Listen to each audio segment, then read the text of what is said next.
fire department said it was a gas leak, but no way. That was timed. They didn't want to kill us, but they wanted to scare us. Oh, yeah, well, they succeeded, okay? I'm tired of this, right? Tired of explosions and people pointing guns at me. I want to go back to my desk. Guess what? Life gets loud sometimes and messes with your ears. You can't escape it by hiding at your desk for your whole life. You know what? Yes, you can. I've done it for years, okay? There's no explosions at my desk.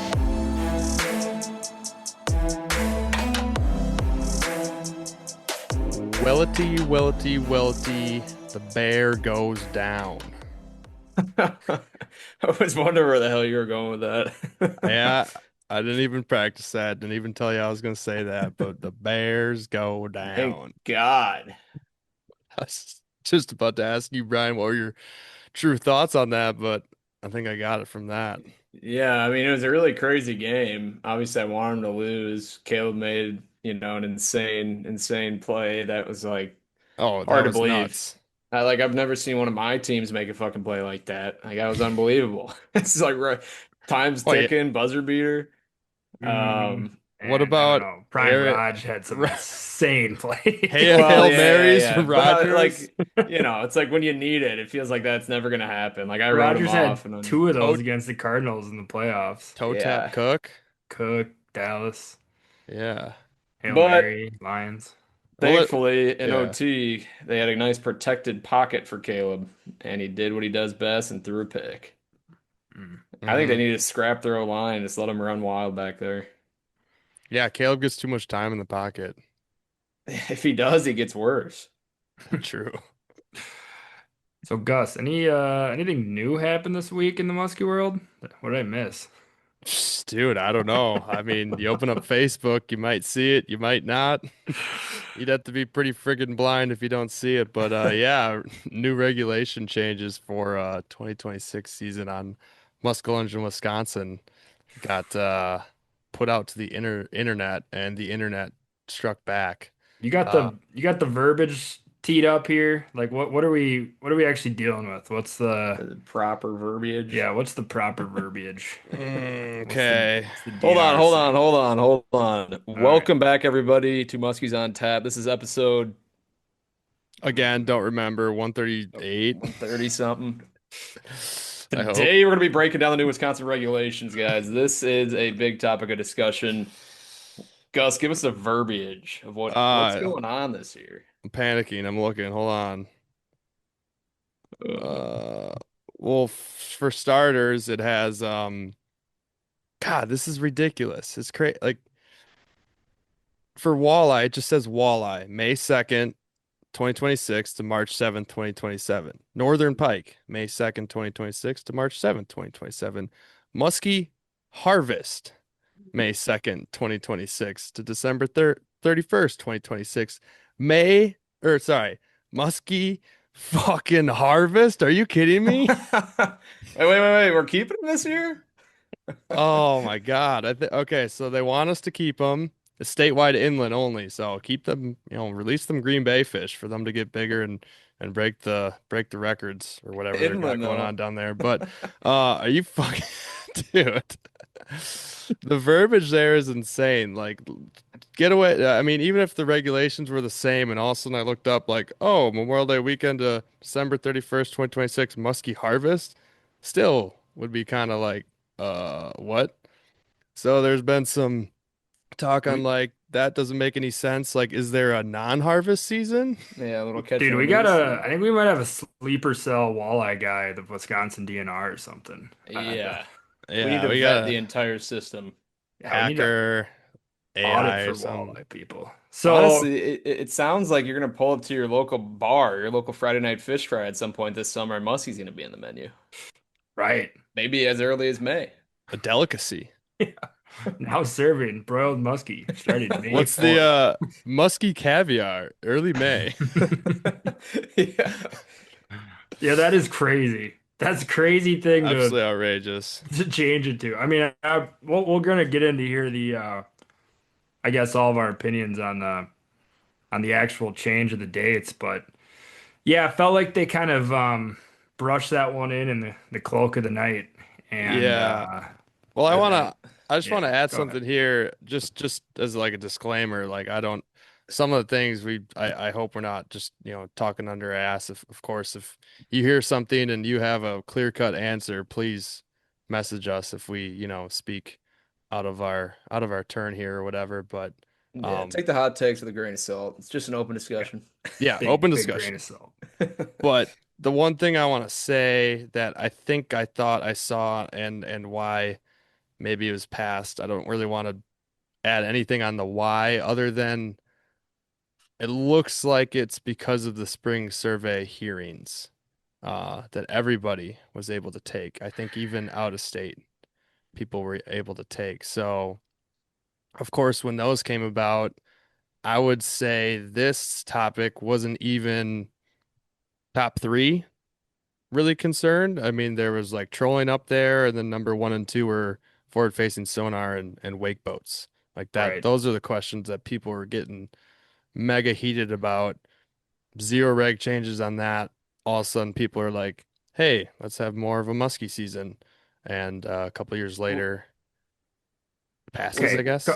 couple quick what's questions. Brian, well, unless you got something here. yeah, I just have a quick question. I mean, you guys are a little more in the loop in the Facebook communities, and like, was the muskie season like a hot topic? Like, I feel like everyone was pretty content with what it was, and this change just came out of nowhere. Yeah, I think it definitely, at least it took me by surprise. I think others as well. I mean, well, first of all, Gus, I think you bring up a good point with like when those spring surveys came about. I do remember that was kind of like the big, hey, we're gonna get pens and paper on this forward-facing sonar deal. Like Hmm. we want to see how many people don't actually want this as a, tool in people's boats. And I think couple questions I have, and I don't know if you remember, and again, if we are wrong, please fact check us. But I remember filling out the spring survey, and I can't remember. I mean, was it a general public survey? Like, could walleye fishermen Yep. take, like, you didn't designate you're a musky angler. Okay, so Yeah, there's everybody could take it.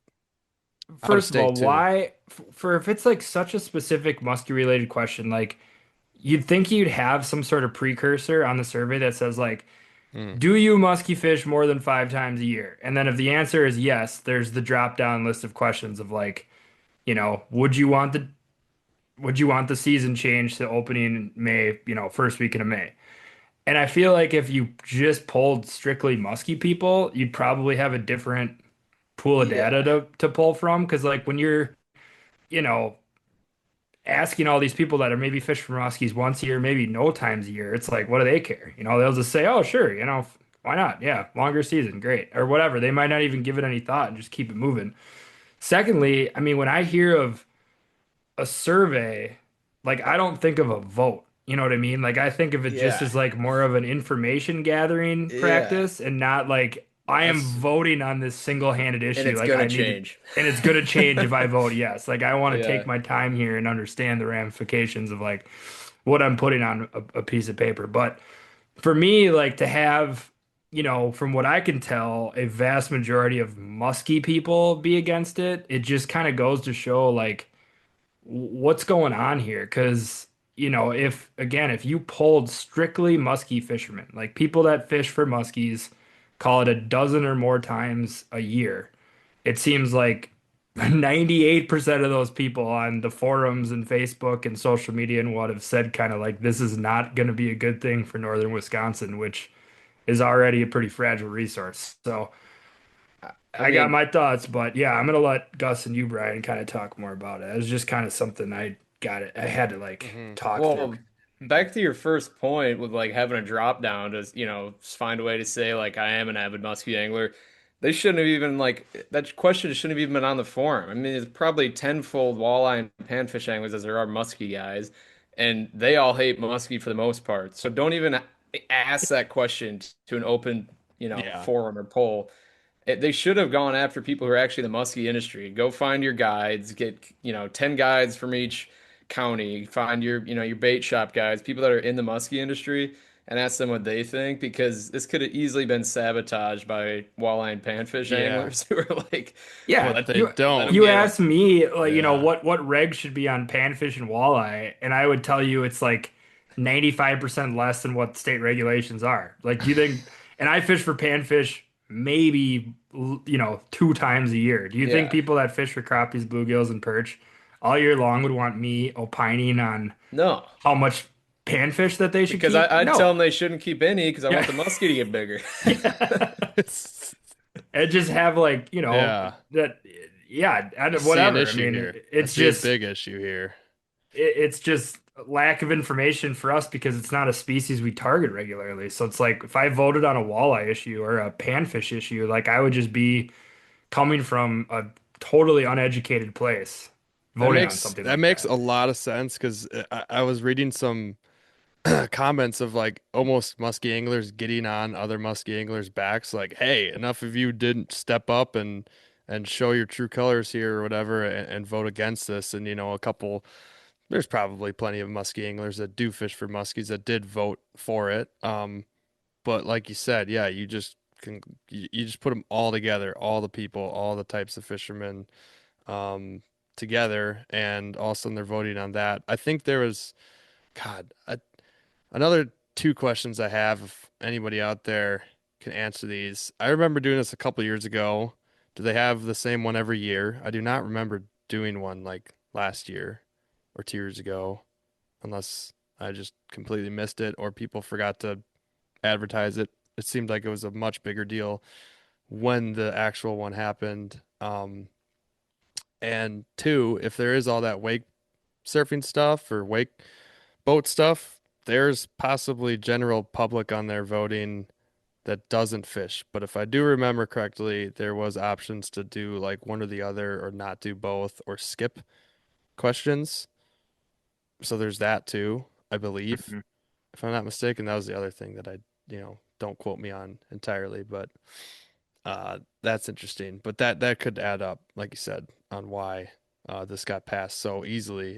If non-musky anglers were just like, yeah, let's just make this open when walleye and pike are to harvest, and just use the word harvest, I guess, and then keep it closed for Green Bay fisheries and tributaries, which are already 54-inch minimums, where now it's open for harvest in northern Wisconsin, where there's a lot of 28-inch minimum lakes, 40-inch minimum lakes. Um, yeah, a little bit of a concern there. I mean, now we throw in there, everyone's like, oh, there's a bunch of added pressure now is going to happen. It's a lot of stress on the fish, and I definitely don't disagree with that. There's already a lot of added pressure up here. We have a lot of lakes, but they're small and they can get hit really hard in a year. Everybody can see that. Panfish wise, walleye wise, muskie wise, you can see the ebbs and flows of the fisheries around here and how fast it can change. Um, I think so especially there's that during piece. spawn. Like And you then add pressure in during spawn. so yes, you had the pressure during spawn, so there's that piece of it. You got the other argument that it's cold water and these fish release better. I agree with that part. But when they're carrying their egg weight, like true egg weight, not just, kind of what they're doing in the fall, sort of the similar thing, but they're not, it's not on their mind yet. It's not like you pick up a fall fish, you pick it up and it starts dumping eggs. No, it takes a shit on your boat, from eating all the food that it needs to get ready for the winter, where its metabolism slows down and then it inevitably eats less. And then now it's going to ramp up and eat more and get ready to spawn. And, I think I don't know if we've really ever talked about it, but there's another thing that females could hold their egg weight and just completely not spawn if it's not right. That's happened on fucked up weather years, and that's just Mother Nature taking its course. So if we have a terrible spring of ups and downs, pretty much anything dead opposite of last year was like the epitome of a perfect ice out to opener, and everybody saw the benefit of that. We had happy muskies. They're eating all the time and life was good. But there's other years where openers sucked, even though we had temps well over muskie spawn, but there's probably muskies that didn't spawn because it sounds like they don't always just spawn right at 55. It's got to be consistent in that range. So there's that piece of it. Um, Man, sorry, I'm just rambling. I'm trying to There's, get everything off my yeah. mind at once. I mean, I just think like, I trust the experienced musky anglers to Hmm. obviously not mess with them when they're in their spawn.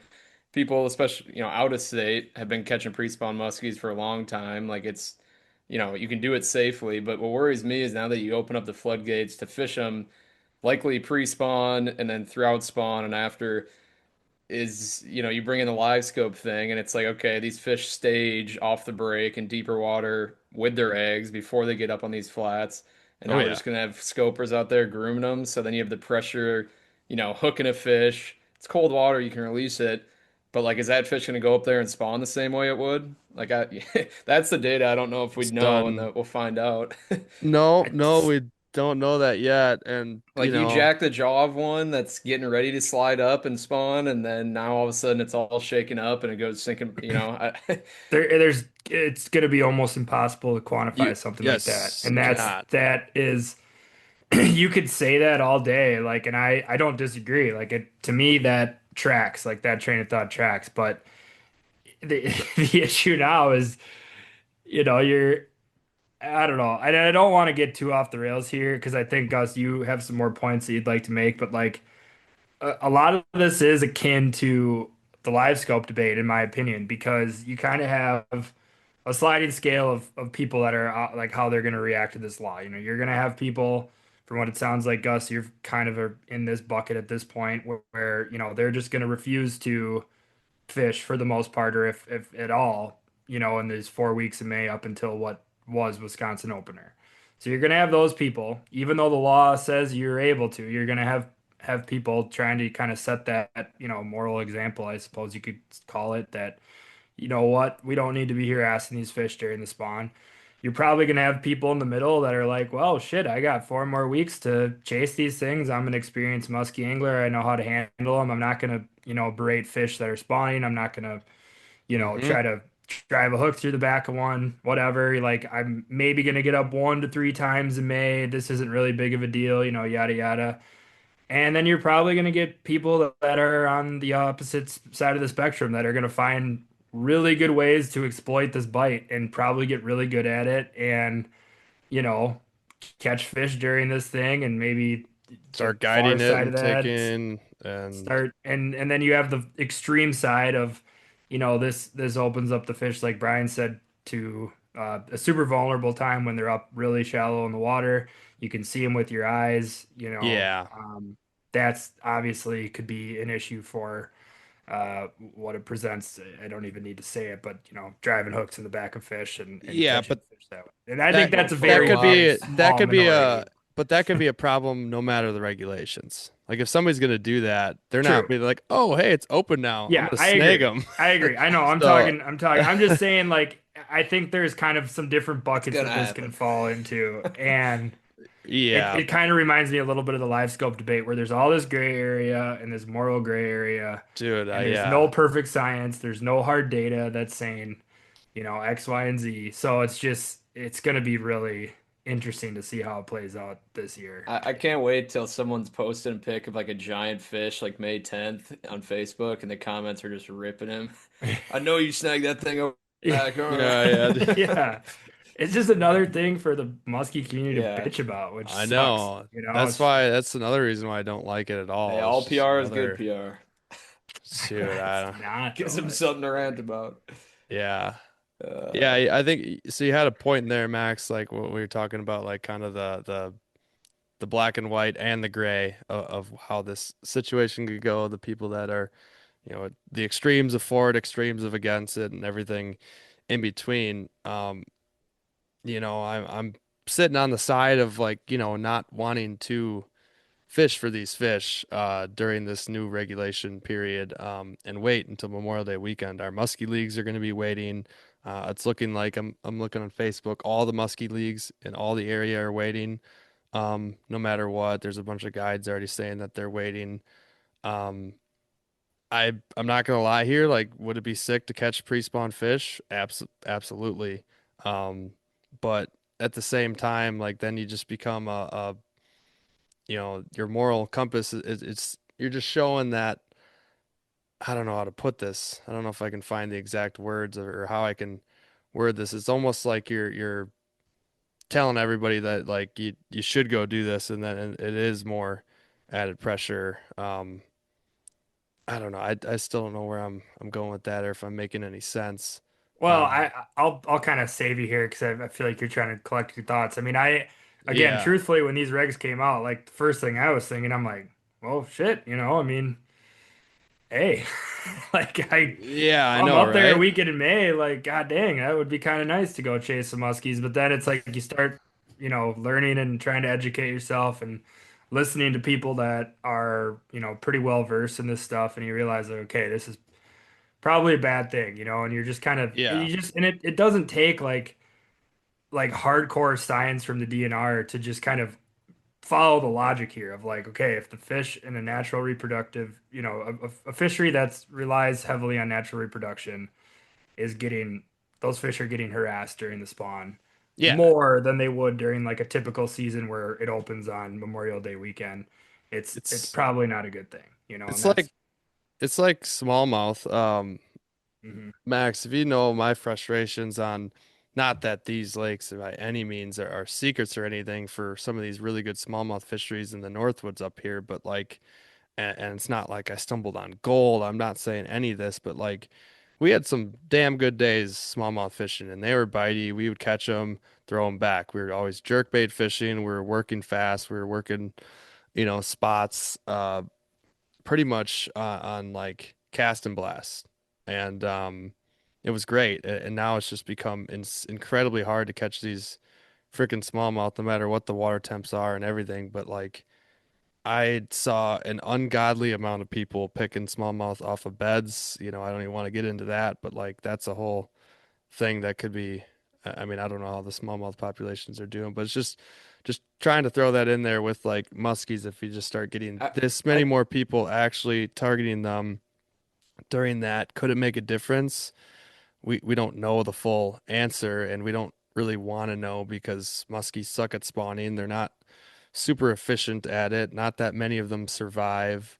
We're already another thing to tie this back into the wake boats and added boat traffic is that muskie habitat for spawning is starting to get slightly destroyed. Shorelines destroyed, and we're seeing weed beds change, behaviors of fish for that matter changing. So that's like a whole added thing.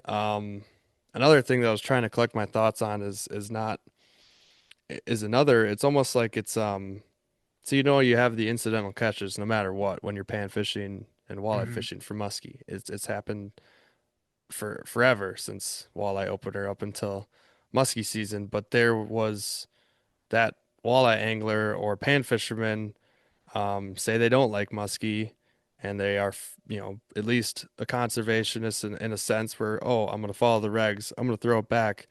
Now they have the option of, oh, I did catch this big muskie on accident while walleye fishing. I can keep it now. And it might be a big pre-spawn female. It might be a really good genetic line for that lake. We don't know that. And another reason why I'm not super thrilled about this changed season is comparatively to southern Wisconsin to northern Wisconsin, we rely a lot on natural reproduction. We have a lot of lakes that don't get stocked and have great natural reproduction and have good fish populations, and we get some that don't get stocked a lot and also rely on natural reproduction. And even the ones that do get stocked a ton, I know rely on natural reproduction because we have tiger muskies, natural tigers all throughout the county and counties up here. Of course, I'm tying in like northwestern Wisconsin too. I'm not just talking about Vilas Oneida County. Um, so there's that whole thing in there too. So I wouldn't be thrilled if somebody told me this is also a reason like that we're just going to rely on stocking or You whatever you when the you numbers are cutting back too. Everybody can see yeah. that. But you kind of missed the point on the difference between the southern zone and the northern zone is those southern zone fisheries are stocked fisheries. Like they just rely Pretty on much. stocking. Yeah, So they're created fisheries. Some of them aren't even natural musky ranges. So it's a totally different thing. Like they're brand new fisheries. They're exactly what like Iowa is, which is why it is open year round in Iowa, except for Spirit and Okoboji, where they, um, if I'm not mistaken, they get like their eggs for the state a lot. Like they get their natural fish. It's a natural fishery. That's why they don't open until I think late May. Even Yeah. in Iowa with a much warmer climate, they wait until much later. And now we're just like, okay, let's take the Eagle River chain and let's just go, open it up through the spawn and everything. Well, I think so. Correct me if I'm wrong, but a lot of those southern lakes, like Cave Run, are they open season all year? Yeah. Yeah. So, and if they're trying to look at those as like case studies, well, yeah, they still have a spawning window. It's warmer, but like muskie is not as big of a thing in Tennessee and Kentucky or whatever, or Missouri as it is in Wisconsin. Like you have a lot more anglers in Wisconsin that target muskie than down there. And I mean, back to the bass point, like bass have been getting picked off their beds forever. They're a lot more resilient. Muskies, like we know, have terrible eggs. Like their eggs get, buried in the muck or sand. Like they just do not spawn well. And they don't watch them at all. I Yeah. saw somebody was getting that confused or whatever. It's like muskies, they drop them, they leave.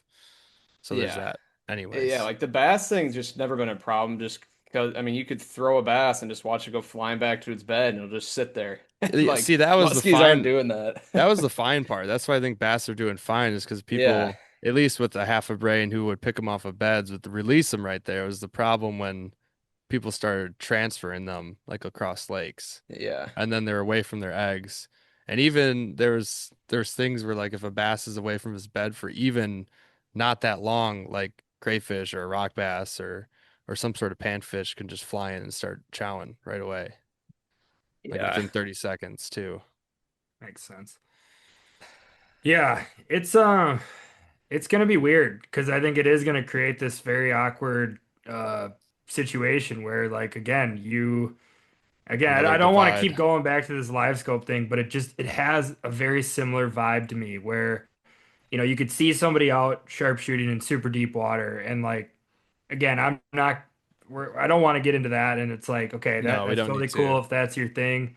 But like there is a part of you where it's like okay, are you make sure you target them in, the right column of the water and all this stuff and whatever and you're not harassing them. I feel like it's going to be kind of similar to when you see somebody musky fishing in like May. It's like going to be like, Oh yeah. "What are you doing?" Well, it's the law. I'm good to go. And it's like, "Yep, You you're can't do right. anything about it. Yeah, you're 100% right." And that's where it feels a little bit feels just a little bit odd. Like I just don't. I'm not a fan of I don't know of how that's going to go down. I think in practice. I You would know, love to get someone on that was kind of in that inner circle of the DNR and whenever this decision went down, like what all went into it? Was it that was 75% avid walleye anglers that decided to fade muskies forever? Like I would love to know. Mm. Is yeah. this going to be a yearly thing that's changing or what? I mean, there's just a lot of unknowns, so I mean, I haven't seen people on, single individual on Facebook taking credit for this change, which is just, I mean, brave. ridiculous. There's just a lot Beyond of brave.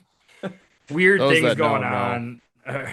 There's just a lot of weird things going on about it. Like, again, we're talking in circles a little bit, but the fact that like it just kind of got changed and the reaction from 90% of the people I've seen and people in our close circles was like, what the fuck's going on? Like, why'd they do this?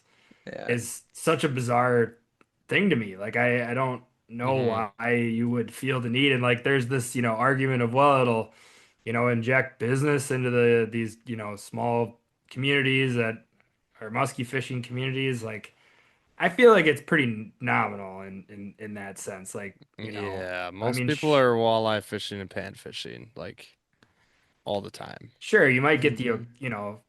group here and there, but I mean, we talk. I mean, we're not raising the GDP of Eagle River, but 5% by opening up the muskie fishing. We're But, talking like, musky dudes, which are usually, yeah, hardcore. They're on the water the entire day, eating quick trip sandwiches, going and yeah. staying at the cheapest places sometimes, or in their trucks, getting up and doing it again, and then I getting the hell mean, out of there. couple extra plates at Nutty Squirrel ain't gonna, Yeah. ain't gonna help fix the city budget Seriously. in Eagle River. Yeah. Yeah. Um, Shout out Nutty Squirrel, great place. But Shout out. Shout out. Shout Yeah. out. I'm just saying, like, I think that argument's pretty weak. So, I mean, if you think about it, like, instead of just bitching about it and bashing it, like let's think like critically. Why would they do this? Like what's the argument for doing this? Hmm. Hmm. Money, money, money, money. Yeah, Mr. I mean, no, Krabs, I don't know. I don't, like you said, the economic impact is not, you're not gonna have a fleet of people. The Highway 51's not gonna be just jammed on May 2nd or May 2nd trying to get up to musky fish. I mean, I don't know. If you look at it, it's not like a decision that was made to help the muskies. Like we're not doing this out of a conservation standpoint, so I really don't know what else it would come down to other than economic or just, you know. The one thing I'll be curious to see is if there's any giant spike in license sales in the month of April and May for Wisconsin from out of state people.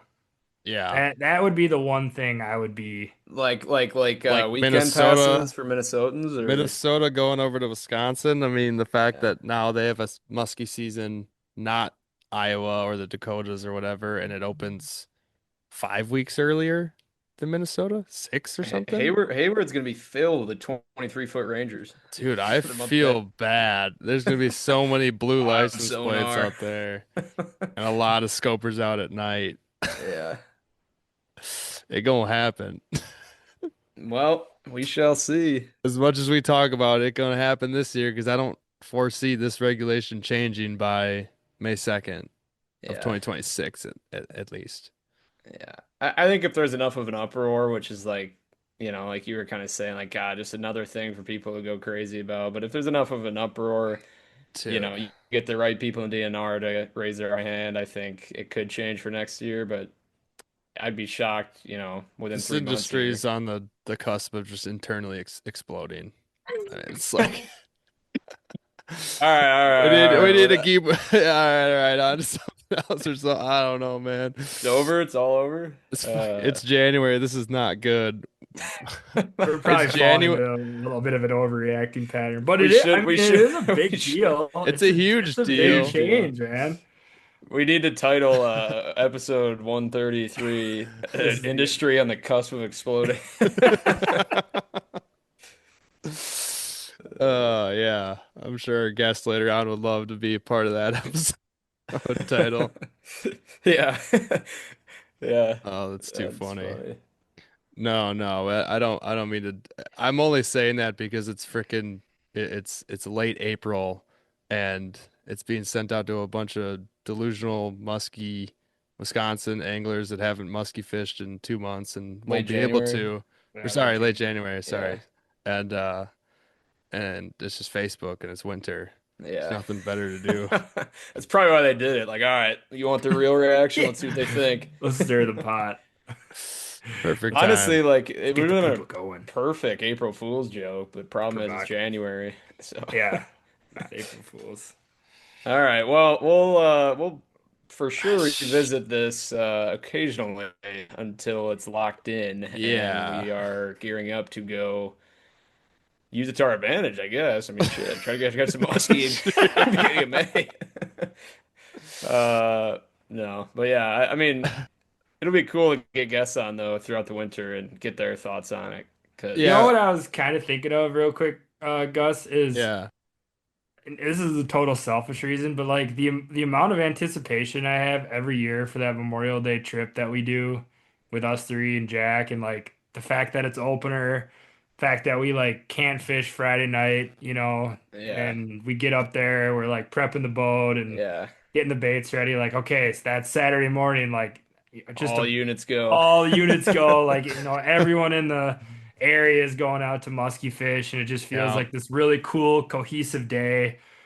And there's like just I don't know, like it just feels cool. You see all the musky boats Yeah, start buzzing around town, going off to all the different lakes, and like it's just a fun day. You go out to lunch, you see a bunch of other guys that are usually musky fishing for opener, and it's just gonna ruin that. Like now this year, it's just gonna have a totally I different. I think you'll It won't ruin still. our weekend, but it'll just like it will ruin that Yeah, I get what shine you're of like saying. the opener Oh opening. yeah. I think you'll still see it. Like I think you'll still see obviously like more people on, the traditional opener out there just because it is a holiday, but I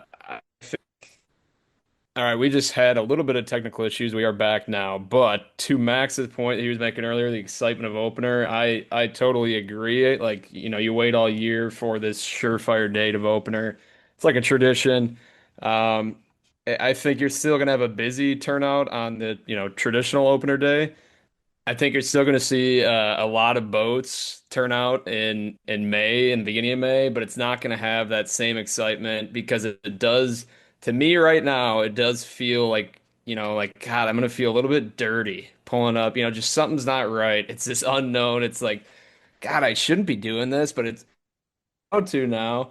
And that's just me right now. By the time I get up there, I'm gonna be so excited. I'm not gonna care. I just know I'm allowed to. I'm gonna be like, fuck it, I'm gonna go have a great time. But from a point of Yeah. view, it's like, man, it doesn't feel right.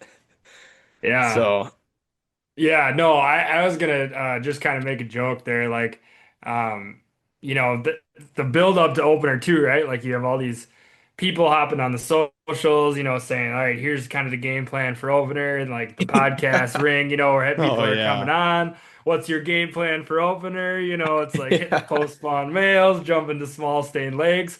Now, are we going to switch it up to be like, all right, you're going to be wanting to target the biggest systems in your water. You're going to be waiting for those 50 pounders to slide up full eggs. Boat's gonna be in 20 feet. You want to be Yeah. scanning, combing that Like damn leg. it, so much changes from, May 1st to Oh May yeah. Oh 30th. yeah. Like I mean, really, you're back to post-spawn fall fishing. Like it's such a different, like May, the weather changes so much in May. And like that's, again, I don't know how much longer you guys want to labor on about post-turnover, this, yeah. but like, Yeah, the Turney. difference of weather between Madison and Eagle River is pretty different, like the It's Yeah. crazy different. crazy Yeah. different. Like 20 degrees a lot of days in the spring. Right. Yeah. And so, man, I don't know. Right. Crazy stuff. We're gonna have Crazy to figure out stuff. a way to see how this goes and it'll we're just gonna keep doing what we're doing and having Hey, fun. it gives us something fun to chat about, and we'll see how it turns out. Yeah, just another Um, something to chat about in the winter. Brian, yeah, to your point, I was we- gonna add something there. So yeah, pretty much for when we do our vendor weekend, quote unquote, opener podcast to get people pimped up and ready to, get out there and have success. Probably shouldn't even listen to us. Won't be after them. Ask the guys already out there. yeah.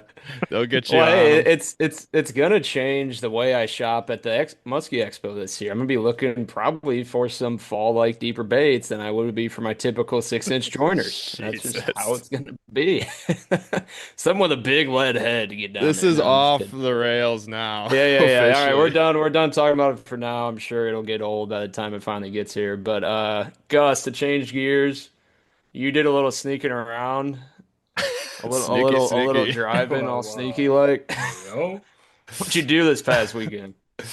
Yeah, so did a little ice fishing on Friday, some casual stuff. Saturday, woke up, headed down to Kettle Marine in Jackson, Wisconsin. Chatted with some of the guys there about Alumacraft boats, did a little seminar, Oh, nice and okay. fun. Was gonna pop back up to Eagle River. Saw it was like a high of 5 and lows in the negatives. I'm like, oh hell no, I'm not gonna ice fish. So I was already close to that, WIIL border, and I'm like, you know what, I'm gonna shoot down to Chi-Town, meet up with the boys. They got a spot for me to crash in the hotel room. Mm. Go check out a little bit of the Chicago Muskie Expo. So went down there, crashed the party. Did have another reason to go down. I did help bring down a mount for Lax, a Ooh. replica of a nice big old muskie. You didn't break it? I didn't break it, thank goodness. It's That's good. actually it's actually for one of the people that we're gonna have after this, that I'll be having on um post this intro, which has been a great, phenomenal, interesting intro. Girthy intro for sure. Yeah, with Dog. that's crazy. I don't even know how to but yeah, anyways, that big fish was caught by none other than Katia Rivers, which will be one of the two people having on after this. Um, Big 50 plus inch muskie on our first trip to Lake St. Clair, so that's pretty dope. I'm sure we'll talk about that Sweet. we'll get Shout that out. on. But shout out there. So yeah, I brought down that replica, and then went to the show on Sunday. And what was our rule about this year? Was this new bait year? Drain Yes, the new count. baits. Yeah, drain the Mm-hmm. account. Okay, so Spending all the money. Gus, I got a bone to pick with you. okay, why? Okay, those tridents you got from Boss Shed, Yeah, what about them? I learned that they're not going to be at any of the other expos. And so now What? I don't have any tridents. That's They a got great early May bait. they got a Damn. website. You know where your wallet's at, boy. Boy, Bone to that's pick You with know, great. me? Come I'm on. trying to feed them before I buy them, you know? It's kind Yeah. of what Trying to hop him in my hand a little Brian bit. knows See what how I'm they talking. look. Yeah, trying to go right to left, left to right. Brian knows what I'm talking. Remember that? Yeah. What was that one time Brian was like, I'm gonna put him in the tub or whatever. With Oh like, it's like yeah. figure eight in the tub. Believe me, I've thought about it with that Bass Pro swim bait I got. I Yeah, I was trying believe to see it. the action on that thing. Yeah. Oh my Well, God. hey, we might be doing some real early season fishing that thing could come into play somewhere That's else, true. That's true. not in the state of Wisconsin, We in won't our we won't discuss fragile that natural yet. reproduction fishery. That's secret sneaky. Yeah. You'd go through this Yeah. whole thing and then be like, oh, by the way. We're going after pre-spawn muskies. At least that's like way like pre-spawn. You're not like a week prior, so Right, that doesn't right. make me feel It's as always bad. been allowed and this and that. Yeah, yeah, okay. Yeah, yeah. Yeah, yeah. But nah, Damn, maybe I am a piece of shit. I got some What am I got doing with my some life? got some Bam Bams, the sweet new like painted up perch ones, from Mr. Brady Martz, the Amish, who rolled over Mr. from PA, Amish. Mr. Amish. But yeah, I got to meet some of the hunks, or one of the hunks. Whoa. Who's Muskie. that? Ryan Elizondo, Eli, Oh. and Lynn. I Yeah, met we them missed both. him at the battle this year. Yeah, yeah. Eli was at the battle. And we were not there for that. So it was great to meet him in person. He was wearing his Bears jersey because it was Sunday, the day of the game. Yeah. Unfortunately, he had to watch that game while on a flight. Sorry about that. That's Oh. Yeah. tough, man. I, Tough I, stuff. I, I sent him a message. I'm like, dude, if I was on a plane and I watched the Packers lose, playoff game at home, and there was a little bit more of the flight left, I would attempt the Wade Boggs challenge just in that last half of the flight. Just crushes. How many beers is that? Like 70? 100. If I'm just referencing the Always Sunny Tell in the Philadelphia episode. Yeah. Good tell the stuff. flight attendant, ma'am, bring me another one in about 2 minutes. Thank you. No, the quote from there is, "How many beers are we allowed to order at once?" On the flight. I have never been asked that question before. So yeah, no, that was good. Had to pick up some Mad Tads from Fins and Grins, Matthew and Jason Quintano. Of course, as you know, those that listened last summer when we went to Lake St. Clair with the HunsyTail crew, I was able to get guided to my biggest fish ever, my first ever 50 and 3/4 out there on a Mad Tad. So I kind of had to get one or two. And then last but not least, I got a little 4-inch Baker Mm. crankbait from Damn. Zach Baker. So I'm pretty Good pumped on haul, good those. haul. Yeah, a good little haul just a quick little nice Sunday. You just broke the seal, really. Now the floodgates are open. Yeah, that's Yeah. a nice little wet the beak. Just Right. wet Now the I'm beak. talking, yeah, I mean, like you love a new color, a little show color, you get two of them. Like that's the kind of year we're having. You Yeah. start doubling up. I saw mean, you yeah. said they got some perch colors, Gus. Really went off the Oh, here we go. off the beaten Brian, path. what you got? What do you got? What do you got You really, saying really that? start we get- experimenting. Yeah. Brian's got a beef with good colors. No, I just was cracking up when you He- sent the video of us showing your bait haul, and like the first five in the shot of the video were all perch, and I was like, no. What the hell do you think these muskies are eating up over here, Well, dude? I get it. I'm not saying it's bad. I'm just saying, like, man, if you're gonna buy 6 baits, like, mix it up a little bit. And then, of course, like the couple that weren't perch were Turd Ferguson's. So Dude, I just buy baits that catch fish, colors that catch fish. Yeah. So it's just Hey, this so is does how I Brian. I've been roll. told, yeah, So does Brian. So does Brian. So does do it Brian. different ways. Yeah.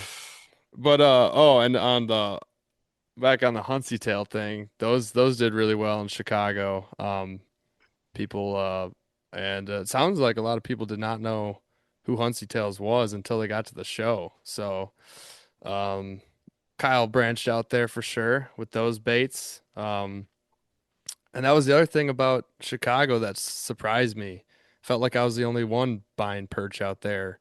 Because I was looking on Sunday, which is like, not the busy day. You already went through Friday, Saturday, and I was looking at the wall of Hunsy Tails, and I'm like, Kyle, what's going on here? Why are there all these like perch patterns that are just not selling? And he's like, I don't know. Chicago, Illinois people got beef with like perch patterns or something. It's like they don't think they exist down there or something. And maybe they don't. I honestly have no idea. They Hmm. might not. So, um, all the patterns that probably didn't do well in Chicago are probably going to crush in Wisconsin. Mm-hmm. So, Mountain Moon Man didn't do so hot. Sugfest did really Mm. well. Whoa, wow. Yeah, That's crazy. I know. Music to Brian's ears.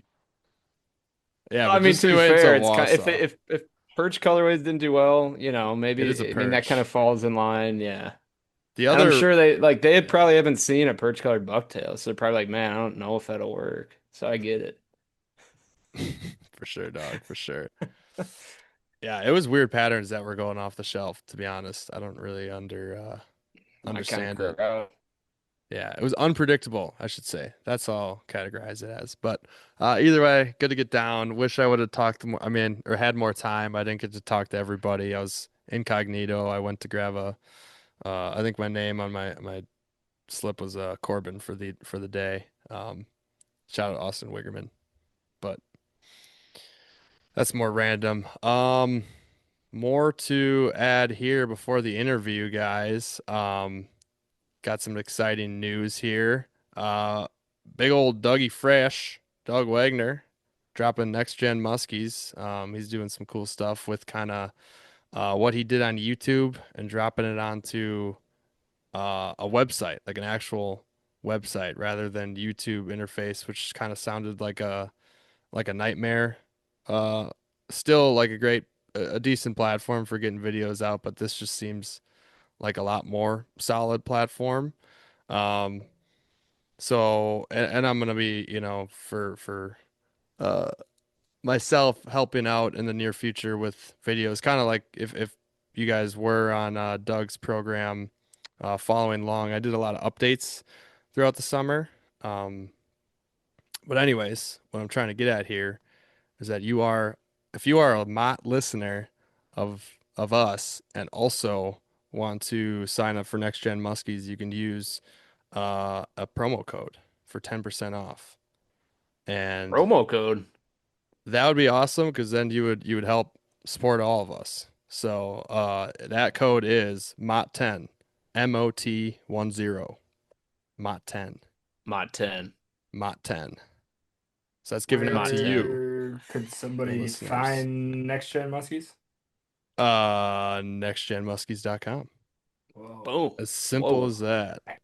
It's pretty Or streamlined. or or just go check out Doug's page on Facebook or Instagram. I know he's Cool. been talking about that, but yeah, he just had a seminar out on it at Chicago. So, yep, excited to be a part of that, and work with some videos on that. So, pumped on that. But without further ado, we're also going to give you the interview coming up with. You got something, Brian? No, no, Max? sorry.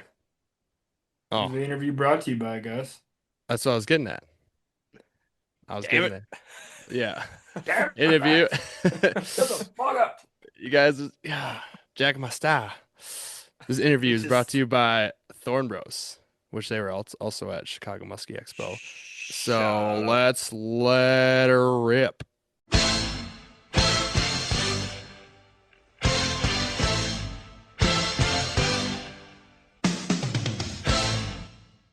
All right, so here we are actually having a different guest than I did describe in the intro. So Max, Brian, and I recorded our intro well in advance, completely separate night from when we were getting our guests on. Unfortunately, Katia Rivers and Zach Baker will not be able to come on the podcast, but I do want to say, or at least give a little shout out, as we were in that as well, is that they have the New York Muskie Expo coming up January 31st and February 1st. Looks like it is at the Chautauqua Harbor Hotel. So all our Mott listeners out east and Eastern Canada should go check out that expo. I heard good things. I heard it's kind of like the Wausau Show of the East, where it's smaller bait builders, a little smaller show or venue. Not necessarily the amount of people that go, but good family feel and a lot of fun. So that is what I heard. But without further ado, who is actually on the call here? We got none other than Kyle Hunsader from HunsyTails Bucktails. Kyle, how you doing tonight? I'm doing great. Thanks for having me. Of course, we are recording nice and late. As I said before recording, we're starting this about 3 hours before pod drop. So hopefully I don't screw anything up editing. Put it Plenty of all time. together. Oh, tons of time. I don't think we'll be chatting for 3 hours. I think both of us will probably You want to go never to know. bed. True, true, very true. Um, but anyways, we just came off of the Chicago Muskie Expo. That was the first expo that you went to of the year. How'd it go? I thought it went really good. That was my first time at the Chicago Muskie Expo as a vendor. I've actually only been there one other time as a shopper, I guess. So, but yeah, every day was busy. Surpassed my goals that I had for the show, so I was definitely happy with it. Good. Yeah, I was happy to hear that. I was staying in touch with you guys. Of course, I came down Saturday night, couldn't miss out on the fun to Yeah. hang out and whatnot for the show. But that was good. So for the show there, I'll have a couple questions on that, but right away, what was the hottest color off the shelf or I colors? would say Taylor's Color, a 24 guarantee, was doing well. Hmm? Uh, Three Wise Men was also doing well. That one I actually did not have in an 810, so that one probably had less left, but I didn't have it in one size. And then there was a couple others that were really good. Jungle Juice and I think Lake of the Woods Gold were pretty hit pretty well as also. So and actually Gizzy, that white one, Yeah, that white and black and pearl, that one, I mean, white's always a tough color. It's either good or, I mean, it hits or it doesn't. And I that agree. one actually did really well. So, I think that one had enough pizzazz to it, if I remember. yeah, Seeing your bucktails in person versus what you post on Facebook is like a world of difference. Like one that absolutely blew my mind that's a must cop in my books is August. I thought so right away. yep, Like I like the brown, I like the copper, love that natural, but I picked it up and I'm like, dude, this skirt is unreal. yeah. That's actually the same as Gizzy. There's like four of them that I have in there that have like a color shifting pearl in it. So definitely better in person than in a picture because you get to see that shift. Right. And Yeah. another thing that I saw, when I just showed up only for Sunday and looking at the ones in person, um, I was kind of hopping around. I wasn't standing in the booth the whole time. But one thing I noticed, and even in other vendors, perch didn't sell very well. What was all the hubbub on that? What's the reasoning behind that? I'm not sure. I had two different like labeled perch blends that were really green and orange and yellow and blackish, but yeah, they did all right. Nothing out there. I know a lot of the colors that I had, like the maybe your oranges, your chartreuses, and stuff like that. We were kind of shocked at, but I think it's the place. I mean, if we're up in northern Wisconsin, I think you got a completely different story there. Then, so I won't give up on any of the colors quite yet. Right. No. And I agree. I was just kind of baffled there. I went over to Bam Bam and I assumed pretty much like all of his, painted stuff was going to be gone by the time I showed up like midday Sunday. I didn't even go right away. And he still had a bunch of painted perch left. The walleyes and blotchy walleyes and suckers or whatever. Those are gone. He said pretty You know, pretty darn quick. Yeah, I cleaned up a few of his perches. Yeah, I believe that. I absolutely believe that. So I'm trying to think on what else we want to tackle here. I know one in particular would be your new 810. So we were thinking about getting you on in the fall to drop this, because you guys did super well on it in Minnesota. Some of us here in northern Wisconsin, like myself and some of the other guides, were doing really well with it in the late fall, or sorry, late summer to early fall. Um, Kind of talk us through what you're thinking on that blade, because we were testing some other things last year, and some good, some eh, and some that were that also caught giant fish. So I know we'll be Yep. working on more, but anything you got on that? Yeah. So the 810 was something new last year. We Clayton, Jamie, and I took it out to Vermilion for basically the debut of it, and I mean it rocked out there. We ended up catching. We caught 14 fish out there in 4.5 days, and then I think 11 were on HunsyTails, and I think 8 of them were on that 810. So they definitely loved it out there. I went on another trip to Minnesota later in September, out to like Pelican, DL area. I ended up catching 2 of them on the 810 out there as well. And well, they were both on the same lake. So um, definitely worked out there as well. But yeah, it's a unique blade configuration where I'm not sure I've heard of anyone mixing an 8 and a 10 together. Usually it's 9, 10, or something where your number is right next to it. But what I Hmm. did do on it is I have a heavy 8 blade, so like a 40 thousandths 8 blade thickness, and then I put that underneath a standard 10 blade, so the 2500 thousand thickness. So definitely gives it a little bit more of a thump or even a wobble that you won't see with like even a 910 or an 8-9, just because of that big blade difference. Everything else behind the blades is pretty much the same as my other baits.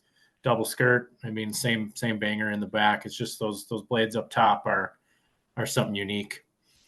Right. Yeah, I really was digging that bait a lot. Northern Wisconsin fish were obliterating it. As I probably mentioned here in the pod and was texting with you guys in the group chat and whatnot. It was I think second bite.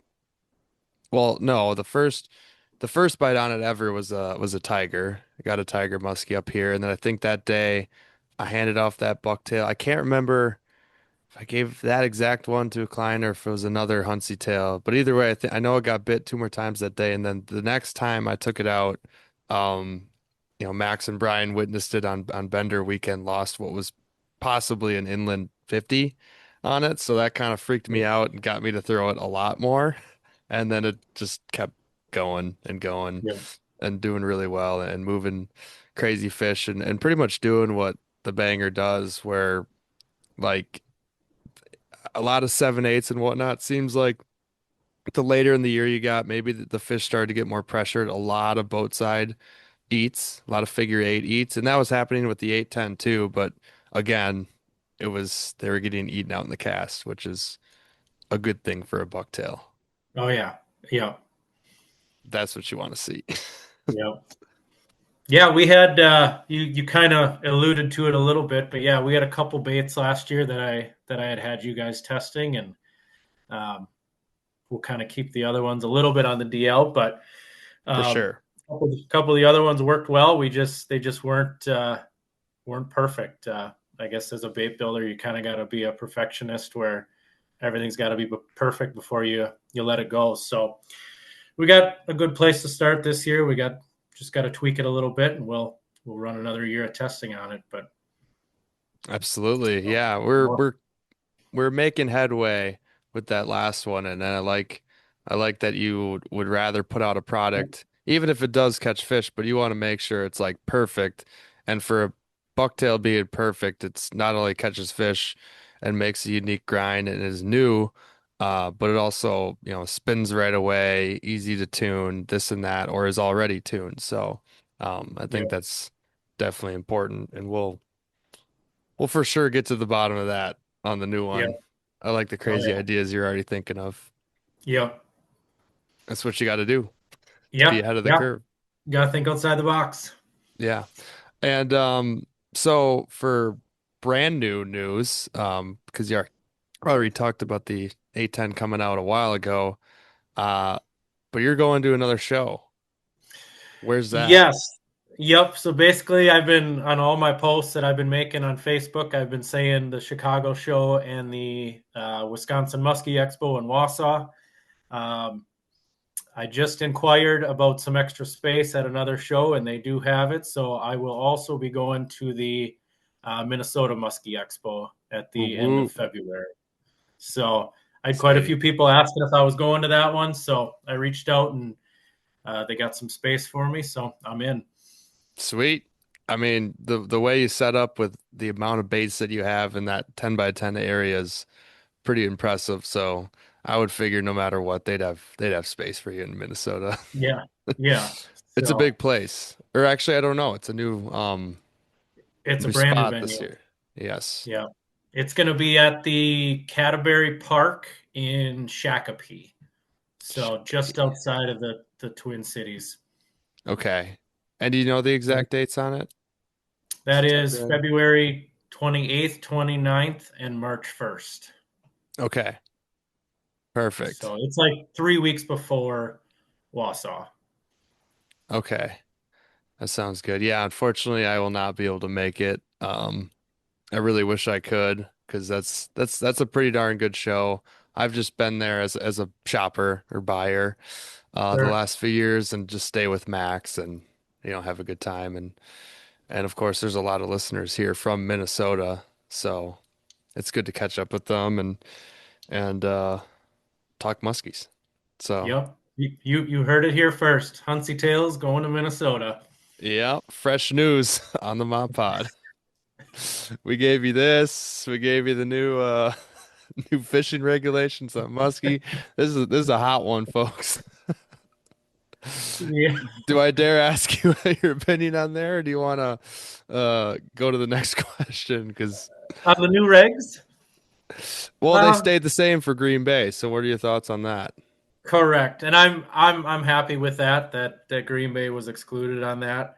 I guess I don't know the history on why all the boundary waters were excluded, but I am happy. I do think that'd be pretty tough on the fishery, fishing for them that those extra 3 weeks.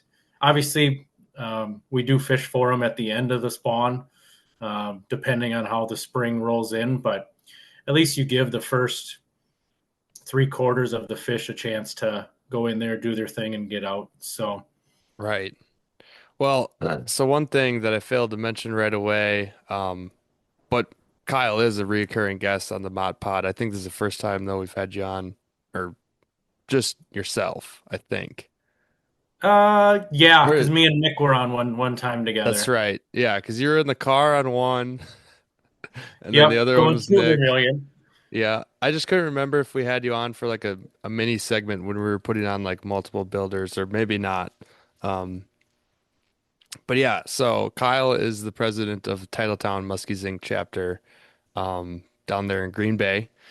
So, how long have you been president? Since 2021 was my Okay. so 6th year here, I believe. Yeah, and you guys do a great job of, as we've described many times. We've gone to your banquet. It's pretty awesome. But you guys are also close with the DNR there, like your biologists and whatnot. So, and you do a lot of pit tagging. Um, so I don't know. I mean, would you think, or let me rephrase this. I was going to ask this first. Um, is Green Bay, to what you guys think with the knowledge you have, still kind of a fully reliant on stocking type of a fishery?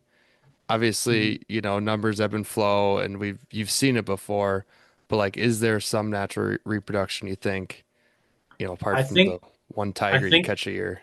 I think there's very little. Basically, Stevens Point has been doing some studies since probably 2016, 2017. They started doing some telemetry studies down in the lower bay and the Fox. They basically deemed the Fox River, the habitat is just not,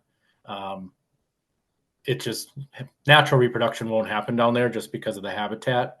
However, they have found some places out on the bay, maybe not in a tributary like Sturgeon Bay, Little Sturgeon Bay.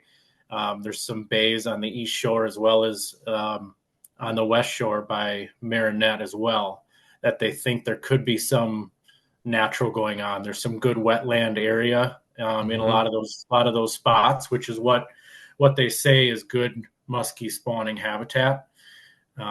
So kind of with a lot of the stocking too, what they've done in the last 3-4 years is they've been trying to stock fish near these locations. So it's kind of a rule of thumb. The fish will return back to where they were stocked.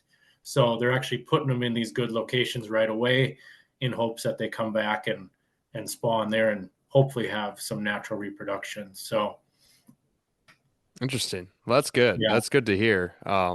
I definitely like to hear that.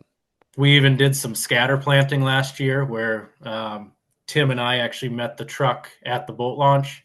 We had a big, 500-gallon cow tank in the boat where we filled it up with water and aerators. And we brought I think 500 or 600 muskies back to that good wetland area. That way they could hopefully go right back there come spring. Right. Because were you trying to, I feel like we've had this question with maybe others that have done the stocking or biologists or somebody, but have you guys tried stocking them in vegetation rather than just at a boat launch to just be pick of the litter for birds and other Yep. prey? Yep. That was kind of what this was, just to get those fish away from the boat launch. We did one boat launch, and then the DNR boat actually did a couple other boat launches. So a lot of these locations with the good habitat, we actually brought fish right to them from the boat launch. So Okay, and that's good. And if you know, I guess we didn't really, or I didn't really ask you these questions beforehand. So if you know them off the top of your head, great. If you don't, that's totally fine. Um, do you pit tag these stocked fish? So what they did was they did about 20% of the fish that were stocked this year. And then a lot of the pit tagged fish that were stocked were put in some of those good areas. So we can really kind of see where those fish are kind of moving to and where they're going. If they catch them in the fyke nets later, kind of see where they're actually spawning. So yeah, 25% of the large fingerlings were pit tagged. So about 2,700 fish were pit tagged in the 2025 stocking. Wow. Okay. So, I got a few questions off of that. One is, even the pit tagged and the non-pit tagged stocked fish in Green Bay, do you clip fins still? Yep. Every fish has one fin clipped. Okay. So yeah, we That's actually send Titletown. We send about 5 members each day that they're doing, that they're taking the fish out of the ponds, just to help with the fin clipping and the loading of the trucks and everything like that. cool. Yeah, I've seen those posts before, but the reason I asked that is because that is a very easy indicator on if you have natural reproduction. Because, like I said before, kind of jokingly, Green Bay's got a tiger per year. It seems like you hear Yep. about somebody catching one, whether it's small or randomly big. Um, I don't know if that's probably extremely random, uh, but that's also good in a Yep. sense Yep. to And know. yeah, and we have been catching some fish with no fin clips in the past probably 3 years. The only thing is we don't know because in 2020, obviously we all remember what COVID did and how we didn't know what it was. So that year, all the stocked fish did not get clipped because they didn't know at the time if we can spread it to fish or how it all works. So that year they wanted Oh to wow. handle the fish as little as possible. So They just took them from the ponds and brought them to the trucks to the bay. So we'll catch a fish and it's like a 38, 36. And we're like, oh, could this be a natural? And it's like, nope, it's probably a 2020 fish. So once we get past this stretch, then we'll be able to see a little bit more without that variance in there of Sure. 2020. Yeah. Odd year for sure. Well, that's good to know. At least you're keyed in on a year and you can Yep. kind of guesstimate. I mean, male and female, once they start getting a little bit larger, it could be different. Yeah. But So those are about 38 to 42s right now, those 2020 fish. okay, that's good to know. And for all those Green Bay people out there to not freak out if they catch a 42 incher this year and it's got both fins. Yeah. Yeah. So, and he clipped the bottom ones, one of the whatever they're called. Correct. One of the, Is it ventral? yes. Yeah. That's it. Yeah. I'm glad you had the science answer. I was going to say rear. I think both work, honestly. But yeah, all right. Well, that's kind of that's kind of good to know, because I was just curious on that. We're working with our DNRs up here, or our fisheries biologists, myself, Taylor, and Clayton. We're going to be pit tagging muskies. We're going to be Awesome. qualified to pit tag in Vilas and Oneida County ourselves. Taylor already did in just Oneida County the previous year, and we read fish last year, just reading them with the pit tag. Of course, as people have said in the podcast and posts and whatnot, anybody can go out and buy them.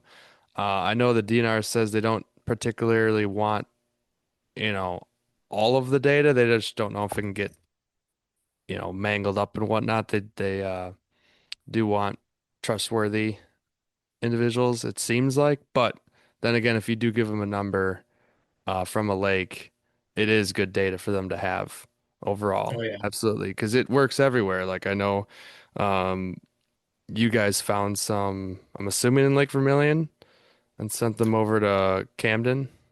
Correct. We had two of our fish had pit tags in them. One was a stocked fish that traveled. I think we figured it out. It was like a mile and a half from its stock location to where we caught it in late July. And then the other one was my 49 incher was given a pit tag in one of the Fike Net surveys. I forgot what year it was, but it was the same scenario. It was within a mile and a half of where it was caught in that Fike Net. So Interesting. Vermilion's so big, it's always like, how far do these fish go? And both of those fish proved not very far.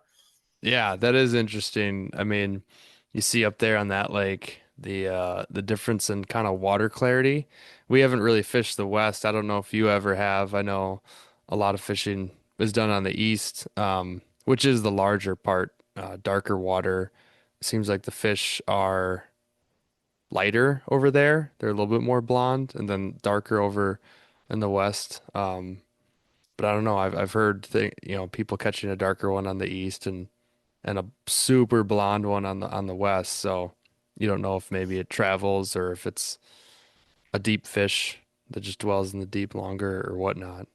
Yeah. I think that's time of the year. I think they spend some time deep and they kind of get that blonde look to them. And then once they start hanging out on the rocks, I think they darken up a little bit once they come shallow a little bit more. Right. That's true. Very true. And I think overall they get a little bit lighter in color the later in the fall they go too, just because they stay deeper longer and they're kind of back to being all pretty much beautiful specimens. They don't have as much wrong with them, No, healed no. up from I'll the take a big spawn blondie. finally. Yeah, absolutely. Trying to think if I got anything else on the Green Bay. I got a little bit here on kind of the pit tag project we've been doing. Oh, for sure. So like in 24, we had four anglers or four members that are anglers trained to install pit tags, just like you and Taylor and Gus are doing. And then last year we had nine anglers doing it. Most of them are guides. And of those nine anglers, we actually put in 273 pit tags last year into muskies. So um, which was really good. And then even last year, you're talking about like recaptures where people are reading them and then sending them into Jason. We Mm-hmm. actually had 17 different anglers send in 85 recaptured muskies. So they Holy were able to read the smokes. tags and send them in, which our biologist was floored at that because, I mean, this whole project. I mean, we can put all the pit tags we want in these fish, but if no one's reading them and getting the info back in, it really doesn't do a whole lot of good. So that Right. was awesome to see that there was that many anglers having pit tag readers in their boat and getting the info in. And even Jason had said some of them were from, I think one was from Hayward, one was from like the Madison area. So it's guys coming here to Green Bay and Yeah. even helping out. So which is really cool. That is really cool. And I kind of slightly retract my statement before or want to reword it. Definitely if you are coming to Viles, Oneida County, get your pit tag readers for sure and bring them up.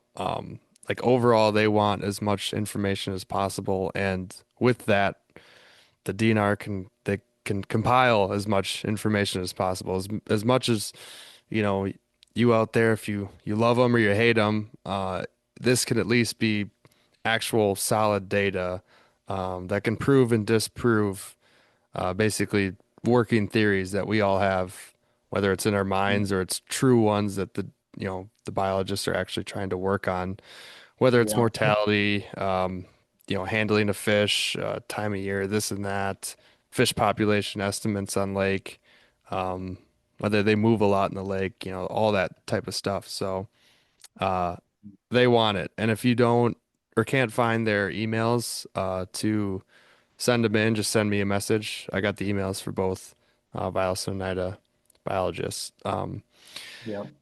And it's even going to help out with stocking too. Like stocking on Green Bay, like in the past 20 years, there's been a mix of fingerlings and yearlings, where like a fingerling is a Mhm. 10 to 14 incher. A yearling is kept over the winter and then stocked in the spring. And they're typically 15 to 18 inches. So they're much bigger in size. But your survival rates on the two, a fingerling, there's no actual science numbers here, but they always say a fingerling has about a 10% survival rate. So if you stock 100 of them, 10 of them are going to live, which seems like a very awful number, right? But they say a Right. yearling has like an 80% survival rate. So we as a club have been really been pushing to stock more yearlings just because of their survival rate of them. But obviously they cost more money. They got to feed them over winter and keep them in the ponds over winter. But due to these pit tag recaptures, they're actually going to do some more yearlings in 27. So, I mean, just doing this project has already helped out getting, I mean, potentially will be more fish. It'll be the same amount of fish, but more of them are going to live. So it is going to turn into more fish. So like you're doing these projects, we're doing them on Green Bay. Vermilion has projects.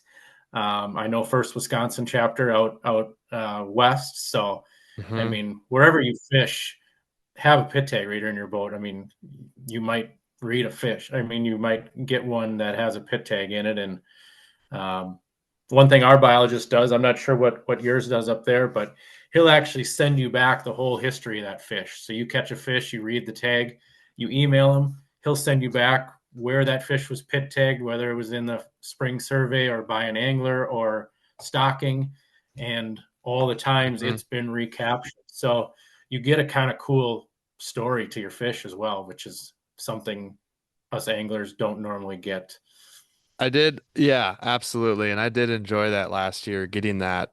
So far up here in Viles, Oneida, the ones that I did get the information back, I think every single one was DNR pit tagged from a fike neck in a spring survey Yeah. entirely. I think every single one was also done once it was grown up too, whether it was a stocked or natural reproduced fish beforehand. Um, but yeah, it's still good to see that data and like the growth behind them. A few of the fish were like incredibly impressive. And then some of them were like, whoa, you got to grow, little buddy, Yeah. or you're Grew like getting a old for quarter your inch. size. Yeah. Drew like a quarter inch in 2 years. Yep. And then there's some that Yeah, did like 10 inches in 9 years. And it was like, whoa, sure, at a substantial size, not like a 30 to a 39 incher. So, sure. um, it was cool to see. I enjoyed that. But another thing that they also like to get, which, nobody wants to hear this, and we sent it in anyways, blanks, zeros, time on the water that we caught zero fish on certain lakes to send to the DNR. Like it was great sending in these catches to them, but they also want the zeros. They want to know like how musky fishing is. And then I I remember when we dropped off some of the data, they're like, "Oh, you got some tough days." I'm like, "Dude, musky fishing ain't easy." I'm like, "Oh man, I mean, we made a lot of lake changes and whatnot. There's a lot of 2 to 5 hour periods of maybe a blank. As everybody knows, you choose the wrong lake, you can be kind of screwed, in Sure. a sense. But that was kind of funny. So yeah, trying to tell them that it ain't all, sunshine and rainbows, catching all Yeah. these muskies all the time. But then you tell them we had 2 follows, and that don't, and that Oh, I doesn't mean can't. anything. Nope. A zero is a zero. Whether Yep. that zero was a zero for zero or that zero was a zero for 10, they don't care.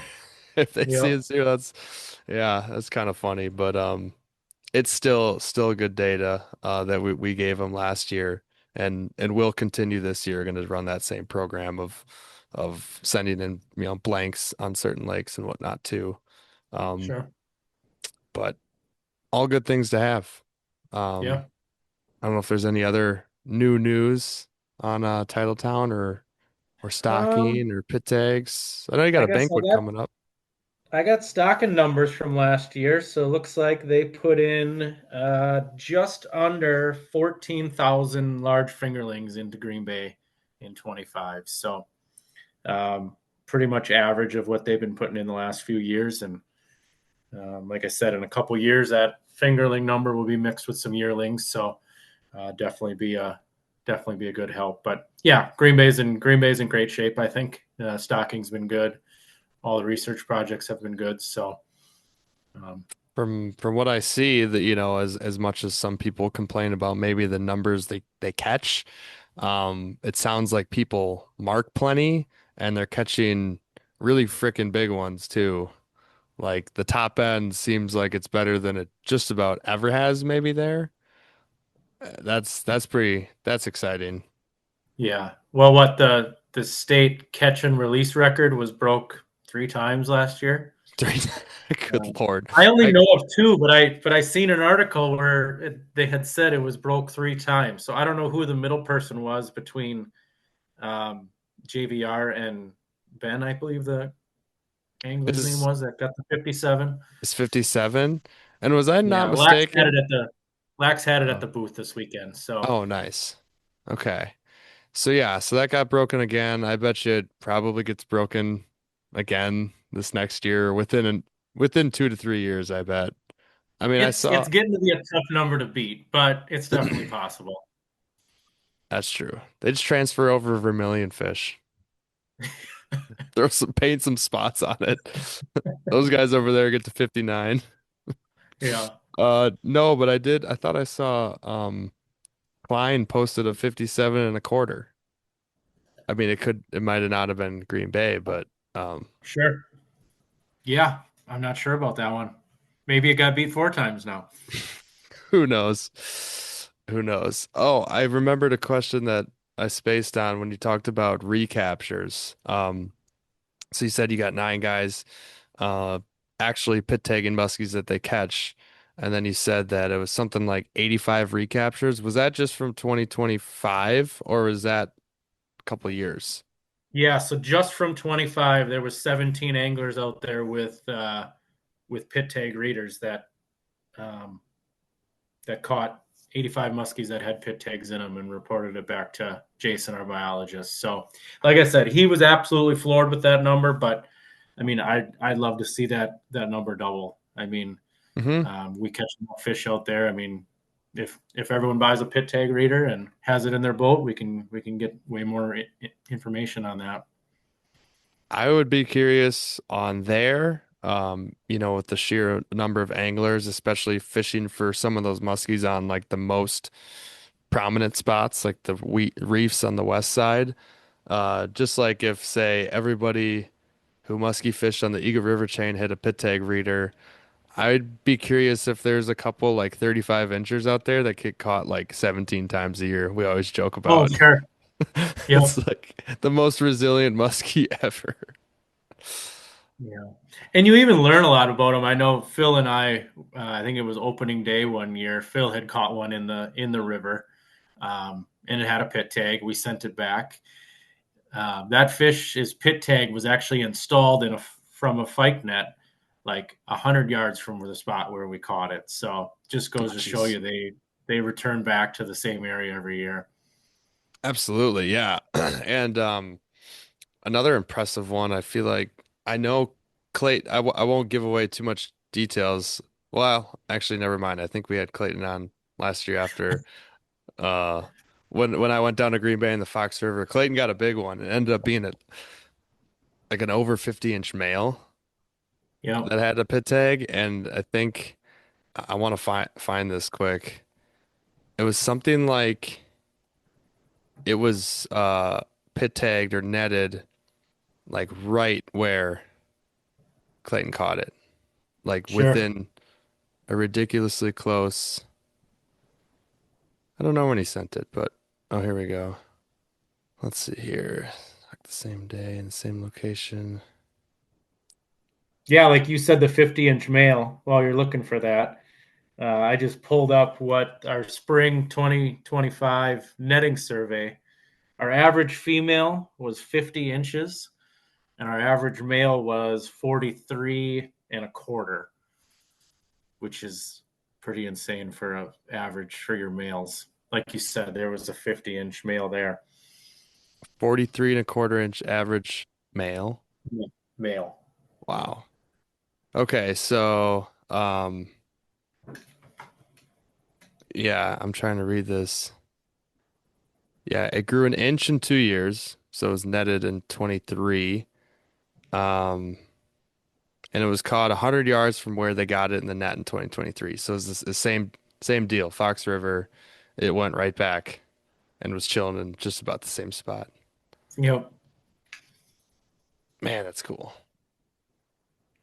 That's where he looks for the ladies. Yeah. Who, Jamie? No, the fish, the The male. muskie. Sorry, Jamie. But We can edit that out. no, No, everything stays in. At this point. Shit, this pod there's no drops time. pretty. Yeah, this is a one take, Kyle. We're not Okay. we're not trying to get um oh my God. All right, so that's some good expo talk, good bait talk. We got your new stuff in. Um I don't know, do you got anything else you can think of? See if I'm trying to think myself. I will sweeten I guess the one thing I didn't mention about the Minnesota, I'm going to throw in a 31st color, and it's going to be a good Minnesota blend. So, um, Is that gonna once I, drop? Or you want to talk about um, it or once I get them made, okay. I got everything ordered. I gotta put them all together yet, but yeah, I'm going to make um, well, I guess what I think is a good Minnesota color. Okay. So I feel like I know it. I'm yeah. not gonna say it out loud. Maybe you I mentioned think it we might have before. talked about it Saturday. So Mm, maybe I know, maybe I don't. Either way, Minnesota people, you better be yeah, looking for them and grabbing bangers because they do work. Believe it or not, my first in Minnesota, my first Minnesota fish was on Tonka on a 7/8 XL banger in the figure eight. nice. Oh yeah. Yeah. And I think Max I think Max had some really good action on it on in the Metro as well, like the rest of last year. I don't think he threw the 810. I don't know if I gave him one. Sorry, Max. Maybe he did. I don't know. I think he's got one. I don't know what color it was, but either way, they're yeah, they're perfect bucktails to add and your tackle box. So, Yeah. um with that being said, Kyle, thanks for hopping on last minute. I really appreciate it. Probably the latest I've recorded a podcast before, which doesn't seem too late, but it's pretty late. Yeah, not a problem. Happy to do it. Sweet. Well, good luck in Minnesota. We'll be in touch before that. With that being said, I'll shut her down here. I don't have Brian to take us away at the end here, unfortunately. So thanks for tuning in, everybody.